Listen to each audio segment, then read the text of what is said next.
सावधान, जमाना लाल बहादुर शास्त्री, इंदिरा गांधी या अटल बिहारी वाजपेयी की राजनीति का नहीं है। जमाना है मोदी और राहुल की राजनीति का। इस स्मार्ट पॉलिटिक्स में आप बिल्कुल सुरक्षित नहीं हैं। जो चीज़ आप जानते हैं, आपको लगता है सिर्फ आप जानते हैं, वो चीज़ ये स्मार्ट पॉलिटिक्स जानती है। नमस्कार, मैं आदित्य सिंह, आप देख रहे हैं news360.com खबरें अलग अंदाज में, और ये हमारा खास शो खरी बात।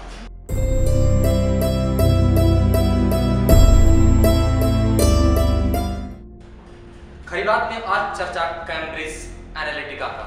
ये क्या है, शायद पहली बार आप सुन रहे हैं। थोड़ा सा आपको लगा होगा क्या है ये कैम्ब्रिज एनालिटिका। मैं आपको बताता हूँ है क्या और क्यों जरूरी है आपको जानना। अगर नहीं जानेंगे तो आपसे वो सब कुछ छिन जाएगा जो सिर्फ आपका है या जिसपे सिर्फ आपका हक है। सबसे पहले मैं शुरू करता हूँ कि कैम्ब्रिज एनालिटिका है क्या, और फिर इस पूरे सफर में राहुल गांधी भी समा जाएंगे। वो कैसे, जरा देखते चलिए। कैम्ब्रिज एनालिटिका एक प्राइवेट कंपनी है जो यूनाइटेड स्टेट में बेस्ड है, यानी कि अमेरिका की एक प्राइवेट कंपनी है जिसके सीईओ यानी कि चीफ एग्जीक्यूटिव ऑफिसर हैं अलेक्जेंडर निक्स। अभी तक के फिलहाल नहीं है। प्राइवेट कंपनी है, यूनाइटेड स्टेट्स गवर्नमेंट के थ्रू नहीं रन करती है, पहले ही क्लियर कर दूं। एक खास तरह का काम करती है। काम क्या करती है? इलेक्शन के लिए कैंपेन करती है, स्मार्ट पॉलिटिक्स को एग्जीक्यूट करती है किसी पर्टिकुलर पर्सन को इलेक्शन जिताने के लिए। बहुत सामान्य भाषा में आपको समझाने चल रहा हूँ। सबसे पहले क्या करती है कि एक क्वेश्चनर तैयार करती है। क्वेश्चनर तैयार करके आपके पेज पे वो ब्लिंक करने लग जाएगा। फेसबुक की प्रमोशनल पॉलिसी भी है जिसके थ्रू आप पे करके अपने पोस्ट को प्रमोट कर सकते हैं। ये पोस्ट लिखती है, उसको प्रमोट करती है, फिर वो पोस्ट दुनिया भर में जितने यूजर हैं लगभग सबके पास पहुंचता रहता है। जहां इसका टारगेट ऑडियंस होता है वहां पर पहुंचता रहता है, ब्लिंक करते रहता है। वहां पर के लोग उस पर आंसर करते हैं। धीरे धीरे ये वो सब कुछ जान लेती है जो आपके बारे में आप जानते हैं, यानी कि आपका इंटरेस्ट, आप क्या खाना पहनना पसंद करते हैं, क्या पहनना पसंद करते हैं, कहाँ आना जाना पसंद करते हैं, सब कुछ आपसे क्वेश्चनर में पूछा जाता है।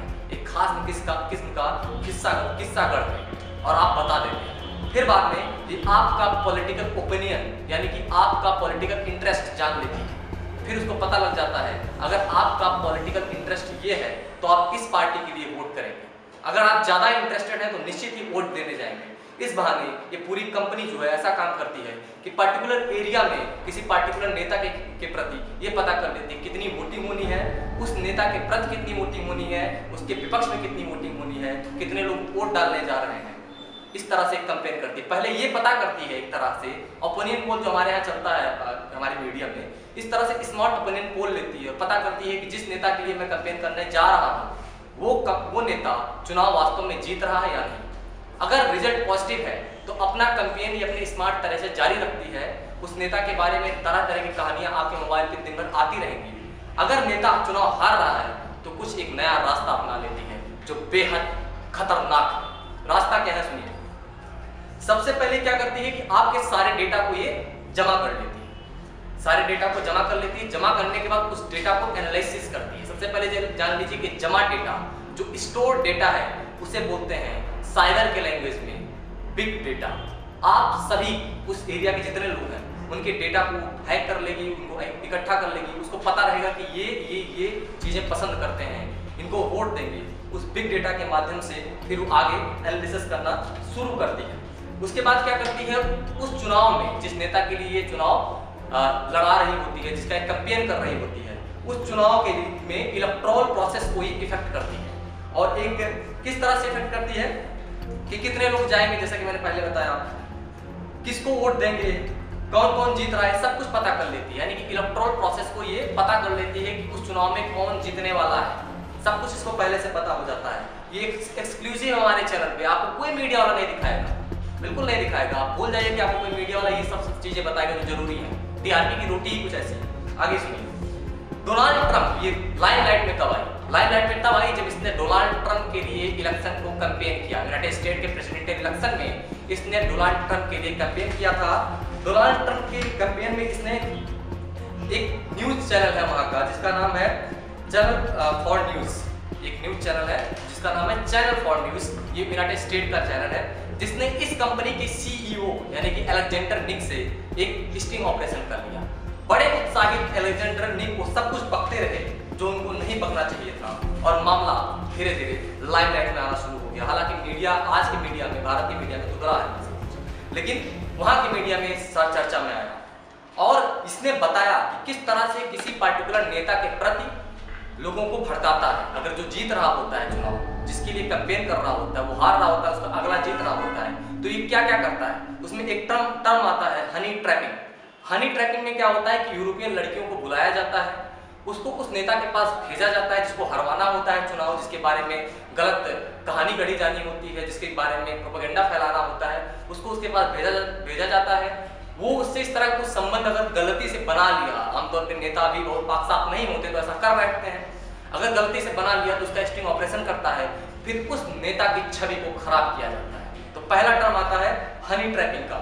इसके अलावा आप क्या करना पसंद करते हैं, क्या नहीं करना पसंद करते हैं, वो सब कुछ निकाल लेती है एक पार्टिकुलर नेता के बारे में, और उसके खिलाफ तरह तरह की कहानियां गढ़ करके उस पूरे एरिया में उस नेता के खिलाफ खतरनाक राजनीति के लिए एक खतरनाक किस्म का किस्सा फैलाती रहती है। उसके बाद ये कहते हैं अलेक्जेंडर निक उसी ऑपरेशन में कहते हैं कि 44 देशों में ये कैंपेन कर चुके हैं, 44 कंट्रीज में डोनाल्ड ट्रंप के इलेक्शन को लेकर के कंसीडर करते हुए, क्योंकि उसके बाद ये स्टिंग ऑपरेशन हुआ था, उस इलेक्शन को कंसीडर करते हुए, जो दुनिया का वास्तव में सबसे बड़ा इलेक्शन है, सबसे पुरानी डेमोक्रेसी है, सबसे पाक साफ इलेक्शन वहाँ का माना जाता है, ऐसा गौरतलब है, मतलब तथाकथित रूप से बहुत स्ट्रॉन्ग डेमोक्रेसी, बहुत फेयर डेमोक्रेसी, जहाँ पर फ्री फेयर इलेक्शन होता है, वहाँ के चुनाव को इफेक्ट करने के बाद 44 देशों के चुनाव को इफेक्ट कर चुका है। ऐसा कौन बोलता है? वहाँ उस कंपनी के CEO, जिसका नाम होता है अलेक्जेंडर निक्स। ये सब कुछ वो स्टिंग ऑपरेशन में बक देते हैं। ये कंपनी शुरू कैसे हुई, कैसे ये चीज़ों को पकड़ना शुरू की, मैं आपको बता दूं, छोटा सा किस्सा था फेसबुक की लापरवाही से। फेसबुक का भी नाम इसमें आना चाहिए, इसलिए क्योंकि फेसबुक की लापरवाही से एक स्टूडेंट उसके पास जाता है, बोलता है कि मैं रिसर्चर हूँ, मुझे रिसर्च करना है, कुछ डेटा आप मुझे दे दीजिए। फेसबुक इस बिहाफ पे हमारा, आपका, सबका डेटा उस तथाकथित रिसर्चर को दे देता है। बाद में वो रिसर्चर इसी डेटा को उस कंपनी को बेच देता है, जिसका नाम है कैम्ब्रिज एनालिटिका। उस तथाकथित कंपनी को डेटा बेच देता है, जिसका इस्तेमाल करके ये कंपनी ऐसा करती है। अब सवाल ये है कि इसकी चर्चा हम क्यों कर रहे हैं, क्यों हम इसको आपको बता रहे हैं अमेरिका का मामला है? नहीं, अमेरिका का मामला नहीं है, ये मामला दरअसल आपका है, क्योंकि राहुल गांधी के संबंध बहुत मधुर हो रहे हैं इस व्यक्तिगत नाम से, जिसका नाम है अलेक्जेंडर निक्स। उनकी नजदीकियां उनसे बढ़ रही हैं, उनको स्पॉट किया गया है, उनके साथ देखा गया है। ऐसा मैं नहीं कहता, ऐसा IT मिनिस्टर रविशंकर प्रसाद ने संसद में बोला। ये मेरे सूत्र रविशंकर प्रसाद है, कोई ANI PTI नहीं, उन्होंने संसद में बोला है, संसद के प्रोसीडिंग में बोला है। उसके बाद मैं आपको बोल रहा हूँ, राहुल गांधी इससे ट्रेनिंग ले रहे हैं। ये ऑलरेडी जो IT सेक्टर्स इंडिया में काम कर रहे हैं, ऐसे ही काम करते हैं, इसी तर्ज पे काम करते हैं, आपके इंटरेस्ट को जानते हैं, आपको बरगलाने की कोशिश करते हैं, खास तरह का मैसेज जिसमें राष्ट्रीयता, हिंदुत्व, भगवा, मोदी समर्थक, योगी समर्थक, इस तरह के शब्दों का प्रयोग करके आपको खास तरह का मैसेज भेजा जाता है। समझ लीजिए कि वो IT सेक्टर का ही मैसेज है।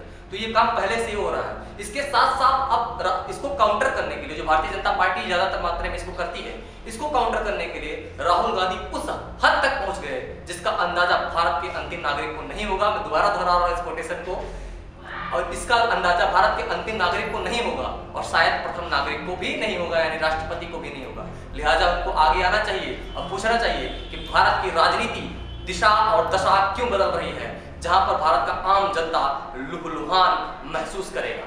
इसके लिए जवाबदेह कौन होगा? स्मार्ट पॉलिटिक्स के नाम पे हम क्या करते हैं, किससे बात करते हैं, क्या बात करते हैं, क्या खाते हैं, ये सब कुछ पता कर लेना क्या उचित है? क्या आप कब उस पर सवाल पूछना शुरू करेंगे?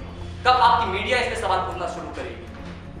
कब विपक्ष पे वो बोलना शुरू करेगा? रविशंकर प्रसाद ने जो संसद में बोला है, वही रविशंकर प्रसाद हैं जिनके पार्टी के लोगों ने आम आदमी पार्टी के नेता विधायक का स्टिंग ऑपरेशन कराया था। आप इसमें कहां पाक साफ है? कब जवाब देंगे आप? ये लोगों को कब तक बेवकूफ बनाया जाएगा? तो आप भी अब जागरूक हो जाइए, ऐसी कंपनियों से होशियार हो जाइए, ऐसे मैसेजेस को क्रॉस चेक कीजिए। गूगल इसके लिए एक बेहतर प्लेटफॉर्म प्रोवाइड कराता है, इसके लिए आप गूगल का आभार व्यक्त कीजिए। गूगल पे जाके टाइप कीजिए कैसे फेक इन्फॉर्मेशन की जांच की जाए, उसको चेक करिए, उसको पढ़िए, उसको फॉलो कीजिए, फिर उस हिसाब से आपको किसी भी इंफॉर्मेशन या फोटो पे अगर शक है तो उसकी जांच कीजिए, तब उस पर विश्वास कीजिए। दुनिया बड़ी खतरनाक है, आपको बरगलाया जा रहा है, लोकतंत्र खतरे में है, क्योंकि आप खतरे में हैं। जब आम जनता खतरे में होती है तो लोकतंत्र खतरे में होता है। ये वीडियो आप देख रहे थे newsview360.com पर। अगर ये वीडियो आपको पसंद आया हो तो हमारे चैनल को सब्सक्राइब करें। अगर ये वीडियो आप फेसबुक पे देख रहे हैं तो हमारे पेज को लाइक करें। धन्यवाद।